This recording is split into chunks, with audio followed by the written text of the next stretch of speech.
ଚପଲ ବାହାର କରିବାକୁ ଚେଷ୍ଟା କରୁଥିବା ବେଳେ ଭାସିଗଲେ ଯୁବକ, ଚାଲିଗଲା ଜୀବନ।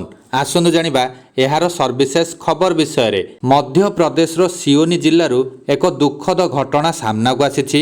ଏଠାରେ ଜଣେ ଯୁବକ ଏକ ଡ୍ରେନ୍ରୁ ନିଜର ଚପଲ ବାହାର କରିବାକୁ ଚେଷ୍ଟା କରୁଥିବା ସମୟରେ ଭାସି ଯାଇଥିଲେ। ମୃତ ଯୁବକଙ୍କ ନାମ ଆୟୁଷ ଯାଦବ। ବୟସ 20 ବର୍ଷ ଥିବା ଜଣାପଡ଼ିଛି। ସୂଚନାଯୋଗ୍ୟ, ଆୟୁଷ ତାଙ୍କ 5 ଜଣ ସାଙ୍ଗଙ୍କ ସହିତ ପିକନିକ୍ କରିବାକୁ ଯାଇଥିଲେ। ଏହି ସମୟରେ ଆୟୁଷଙ୍କ ଚପଲ ଏକ ଡ୍ରେନ୍ରେ ପଡ଼ିଯାଇଥିଲା। ଚପଲକୁ ଆୟୁଷ ଡ୍ରେନ୍ରୁ ବାହାର କରୁଥିବା ବେଳେ ତାଙ୍କର ଗୋଡ଼ ଖସି ଯାଇଥିଲା। ଫଳରେ ଆୟୁଷ ନିଜ ଉପରେ ଭାରସାମ୍ୟ ରକ୍ଷା ନ କରିପାରି ଡ୍ରେନ୍ ଭିତରେ ପଡ଼ି ଭାସି ଯାଇଥିଲେ। ଏହି ସମୟରେ ବନ୍ଧୁମାନେ ଆୟୁଷଙ୍କ ଚପଲ କାଢ଼ିବାର ଏକ ଭିଡ଼ିଓ ପ୍ରସ୍ତୁତ କରୁଥିଲେ।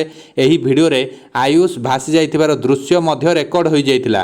ଘଟଣା ଘଟିବା ସଙ୍ଗେ ସଙ୍ଗେ ବନ୍ଧୁମାନେ ଏହି ଘଟଣା ବିଷୟରେ ସ୍ଥାନୀୟ ଲୋକ ଏବଂ ପୋଲିସ ଦଳକୁ ସୂଚନା ଦେଇଥିଲେ। ସୂଚନା ପାଇ ପୋଲିସ ଏବଂ ଡ୍ରାଇଭିଂ ଦଳ କିଛି ଘଣ୍ଟା ଧରି ଆୟୁଷକୁ ଖୋଜାଖୋଜି କରିଥିଲେ।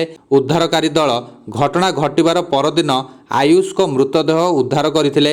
ଆୟୁଷଙ୍କର ମୃତ ଖବର ପାଇବା ପରେ ପରିବାରରେ ଶୋକର ଛାୟା ଖେଳିଯାଇଛି।